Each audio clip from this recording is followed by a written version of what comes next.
Hi friends, welcome to the first reading wrap up of the year. This is going to be for obviously January 2026, and I am super excited because I've actually read very good books this month, but this time I do want to do things a little bit differently than my previous reading wrap ups, and on the books that didn't really work for me, I am going to be giving spoiler reviews because I think it is important to kind of point out why it didn't work for me, because it doesn't mean it's a bad book. It just means that it didn't work for me, and I do want to share the reasons why it didn't work for me. That way, if that's not something that really affects you, you're totally good to read it. There are two books this month that I read, and I mean, I did enjoy, but I didn't really like them, and I'll get into like why after I talk about them. But anyways, I can ramble on and keep repeating myself basically. So let's just get started. I do have a cup of coffee, so I invite you to get a cup of coffee, tea, or just water. That's fine too. And join me. Put me on in the background and just enjoy these I guess also like book recommendations, because honestly I do recommend the books that I read, but it is also a reading wrap up. So I will be talking about the books that I read this month, and if I recommend them, which honestly, again, spoiler alert, I do recommend. Yeah, let's get started. The first story that I read is a short story by Brandon Sanderson, and it is in the Arcanium Unbound. These short stories are part of the Cosmere series, so please proceed with caution. I suggest that you look up online whatever reading order that you're doing.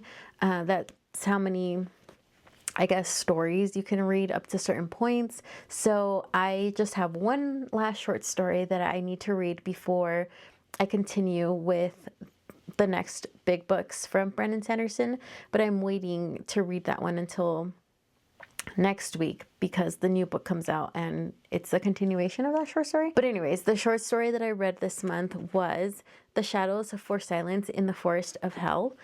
This short story was jam-packed of a lot. There was a lot of world building and a lot of character development within like 100 pages. It was wild. I mean, I know like Brandon Sanderson is one of my favorite authors, and I know that he's good at that. But these short stories have all been like that. Like, they're just so jam-packed. And honestly, if we ever, if he ever were to wonder, what story should I expand on? Honestly, I think this story is one of the ones he should expand on because it's so good. Like, I just want to know more. In this one, we're following Silence. She is our main character. And she runs this, like, pub. And we quickly find out that there's these shadows, I guess, that come out at night, and you're not supposed to aggravate them because then they basically consume you and then you become a shadow. You don't know if these shadows are like spirits that haven't crossed over. Like, you don't really know what these are, but you know that they're not good. If you've read the first Mistborn trilogy, it kind of reminded me of The Mists, but in a bad way. So in this pub, she basically serves like all these like Mistborn people, and by Mistborn I mean like they're kind of criminals. And there is this like bounty reward thing for this like super not good man, I guess. And there we hear talks of this white fox, and this white fox is known to just come out and basically off these people that have like big bounty. Think of it as like Robin Hood type thing. Like, this is like White Fox. And yeah, we do find out who White Fox is. We follow White Fox, and that is like a whole other thing. There, like I said, it's just jam-packed of like actions. It has like heart in it. Like, it just made me sad in certain points. Yeah, it's just a good story. It's a little scary too sometimes. So I highly recommend it. It is a standalone one, so you could read this at any time if you have, a few hours to kill. I would say read the short story. It's one of my favorite, I think, short stories from him. The next book I read was Dinner at the Midnight Library by Hika Arada. This book was so comforting. Like, it was such like a comforting read. In this book, we are following Otoha. She is our main character. We basically find out about this library through her as she herself is learning about this library. We meet her coworkers through her and we get their story. It's just a very comforting read.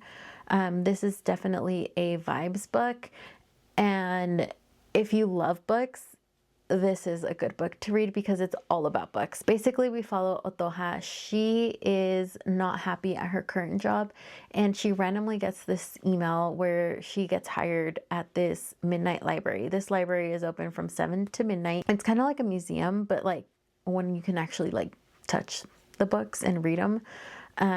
This library holds collections from deceased authors, so not just their work but the books that they themselves had at their home in their private collection. I thought that was interesting, and honestly, like, I wish that was like a real thing. But anyways, that is the library that she gets hired to do.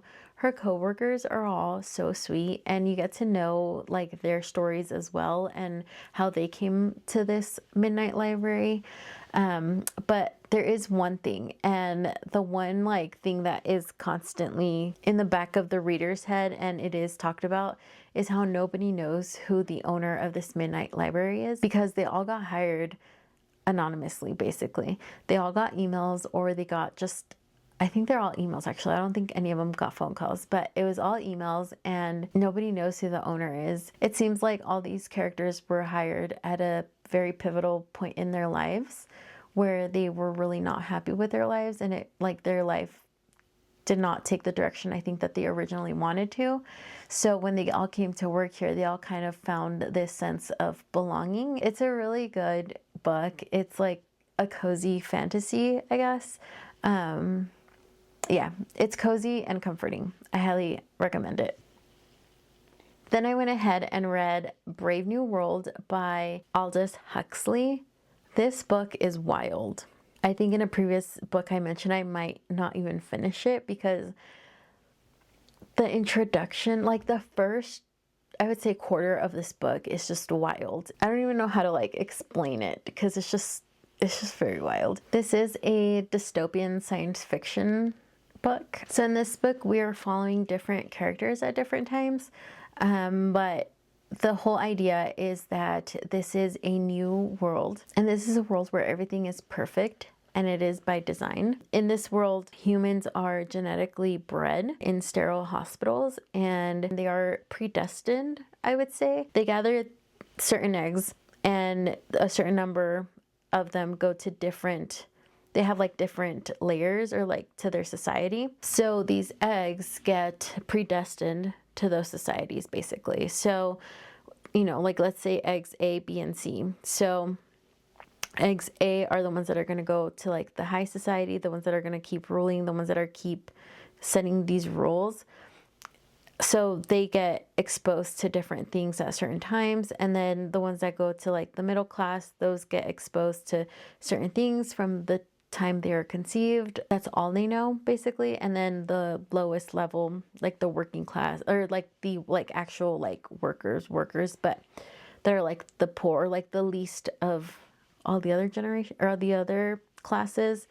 They get exposed to certain things. And basically what this does to them is they were exposed to things that are like very particular to them. So then that way when they're older, they never question anything because that's all they know. They are only exposed to things that are going to make them more efficient in the life that they have been predestined to. So for example, like the working class that does all the dangerous jobs, they get exposed to a bunch of dangers since they are in these test tubes, basically. We learn about that at the beginning, and then as you know, you go through the book, you realize that we follow mainly people from like the, not the most high class, but like kind of the one below it.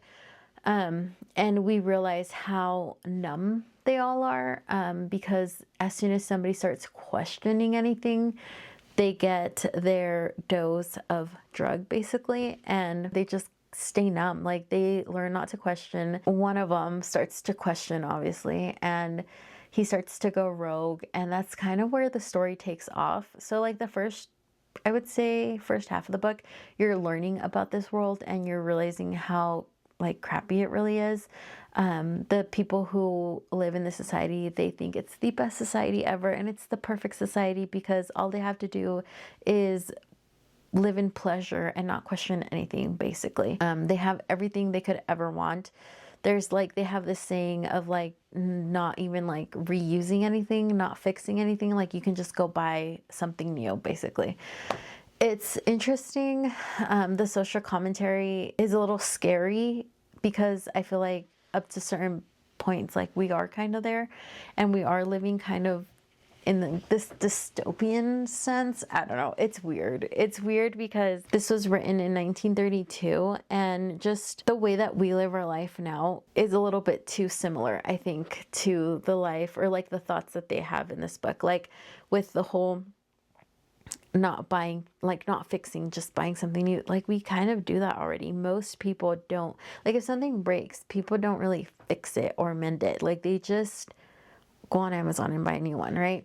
So just certain things like that is a little bit, it hit a little bit too close to home. And then there's also like commentary on like like purposefully numbing yourself so that you don't feel certain things. And then that way it's like always like pleasure, basically. I mean, aren't we just doing that with social media and all that? Like we just endlessly scroll now, you know, just to not really, we numb our brains in that way. I don't know.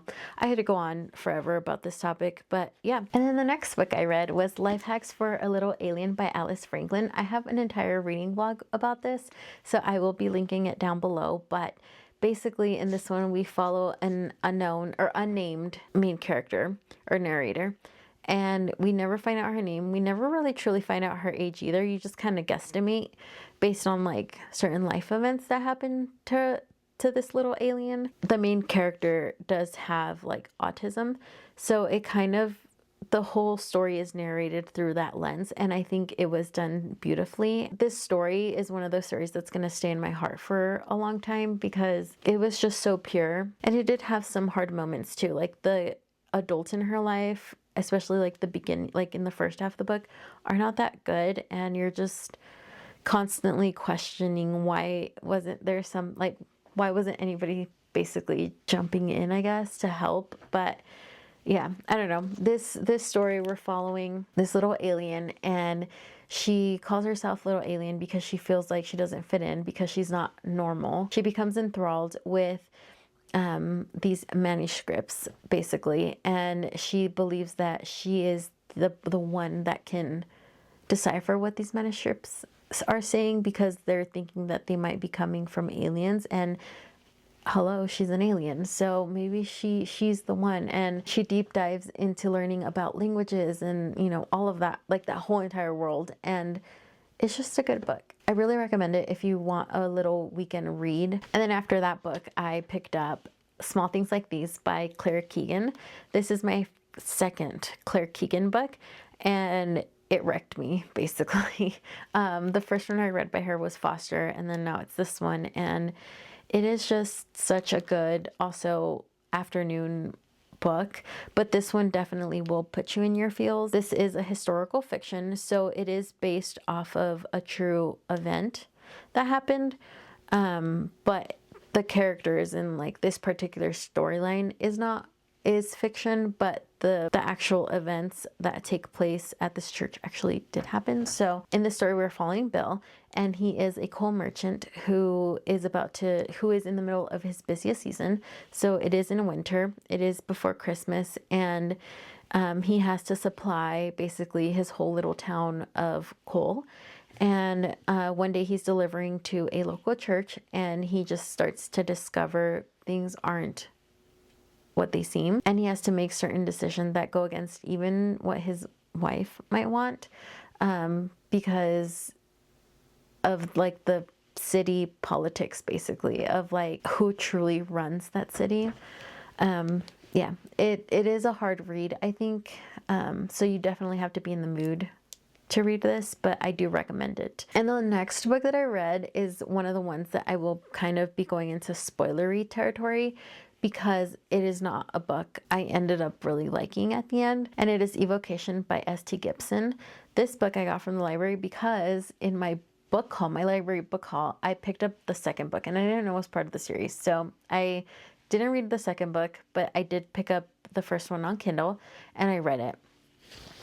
And it started off great. In this book, we're following David, and he is a psychic prodigy. He is also one of the top lawyers in Boston, and he works as a lawyer, but also as like a psychic medium. And in one of his seances, or I don't know what they're called, but he basically runs into trouble and he becomes possessed. And the only person that can basically help him is his ex-boyfriend. And his name is Rye. But things didn't end well with him and Rye, and the only way he can get a hold of him is through his wife, through Rye's wife, Moira. It's complicated. Yeah. So she is also like a witch, and he is part of this world as well. It gets complicated. Basically, like the first half of the book, I was in. I was like, yes, like it's complicated, like, you know, like the dynamic of the relationships is complicated. But the way that Moira, like the marriage between Moira and Rye was, like, I really enjoyed it. Like, just the communication they had, and up until a certain point, like the respect that they had for their relationship. So, things with their relationship is complicated, right? And you quickly start to realize that Rye has feelings for David still, and they're very intense, like very intense. And then Moira kind of starts to pick up on it because, again, she's a witch, she's a medium. She knows things, okay? And just by touch, she can like read their mind basically. So she is aware of these feelings and all that. And basically there's like this climax, right? This problem. And they basically, David and Rye end up kissing each other. To me, that's cheating. It took a weird turn, honestly. It went into like Moira kind of being okay with it. Like, that's the thing. Like, when he asks her if she's upset, she literally tells him she doesn't know, right? She doesn't know. And things kind of just progress, and all of a sudden Moira is okay with it being like an open. I never felt like it was Moira's choice, I guess. Like, it wasn't like something that she realized was, you know, they had feelings and then they sat down and had this conversation. I don't know, like it was one of those like, well, I guess if it's going to be happening, I guess like I'll be okay with it. It just didn't sit right with me because it felt like that. And I didn't like that. But again, if you're okay with that, that's like, you'll really enjoy this book. Like, the drama in this book is wild. And this next book that I read is also one that did not work for me, and that is Drive Your Plow Over the Bones of the Dead by Olga Tokarczuk. This is translated from Russian, I believe. This book did not really work for me. In this book, we're following Janina. She lives in a remote town. I believe she has like 2 or 3 neighbors. They live up in the woods, basically. And one of her neighbors just becomes dead, basically. And her other neighbor are the ones that find him. And I don't know, like the synopsis really sounded good. Like when I read it, I was like, yeah, this is gonna be a good book. But it honestly just took a turn that I was not expecting. But this book heavily relies on astrology and like the moon and all of that, like the planets and all that. So I think if you're into that and you know about that, you will enjoy this book because you'll understand that and like you'll get it and like the significance of it. I don't know any of that. So all of that just kind of flew over my head, and it honestly did take away from the reading experience. And then it does also talk a lot about like animals and like animal rights and like against hunting and all that. So if you're for the animals and all that, I think you will enjoy this as well. But for me, what did it was the whole astrology thing, because I don't know that. This book did not work for me. But the prose in it though, like the way that the author describes, you know, like the life of these animals and like the surroundings and all of that, like, yes, I really enjoyed like that. When it was those moments, I was really into the story. And the latest book that I finished was The Garden by Nick Newman. This book shocked me. Like, it was wild. This is a dystopian fiction, but I guess I missed the part where it was horror. In this book, we are following two elderly sisters, Evelyn and Lily, and they live in this house that right away you find out that it is a big house, but they only live in one section of the house, and that is the kitchen. They sleep and everything in the kitchen, basically. They have this beautiful garden that they tend to every single day, and they have bees, and they are off the grid. And honestly, it seems like they're living their best life. But then things start to happen. The beehive, like the boxes, are a little bit askewed. Certain things go missing. Certain food items go missing. Evelyn starts to question, am I going crazy, or are things actually happening? And if things are happening, what's making it happen? Like, did, I don't know, somebody from the outside sneak in? Or is it just, I don't know, like the wind or something? And then quickly you find out that no, there is somebody that came in, and somebody is within their living situation, and it's a boy. You quickly learn why they are secluded, but honestly, once you learn that, it makes everything just so much like worse in a way. Like, it is so eerie. Like, you start to realize like the toxic dynamics of certain relationships within like their past, and then because of that, why their relationship is the way that it is. And it's sad at the same time. It's eerie, but also sad at the same time, because you realize certain things never stood a chance, I guess. This story is also going to sit with me, and I think that's as much as I'm going to say, because this book, I think it's better if you go in not knowing a lot. And those are the books that I've read up until today. Today is January 29th while I'm filming this. I still technically have 2 days left of the month, and I am about halfway done through this other book that I'm currently reading, but I didn't finish it in time of this video, so this will be in my next reading wrap up. And I'm super excited. If you follow me on Instagram, you know what book it is, because right now I am honestly just so consumed with this book. But yeah, so that is the book that I'm currently reading right now. So yeah, I hope you guys also had a great reading month. If you haven't, things are honestly crazy right now in the world. So I know that's why I read a lot, because I needed breaks from everything going on. So I would just pick up a book and honestly just kind of jump into it, and then go and check to see if the world is still burning. And in fact, it is. So I would jump back into another book. But yeah, that is life, I guess. So I hope you guys had a great reading month. If you did read a good book, please let me know down in the comments what book was your favorite this month, and if you recommend it. So yeah, I hope you guys have a great rest of your day, of your week, and your month. See you guys next time. Bye.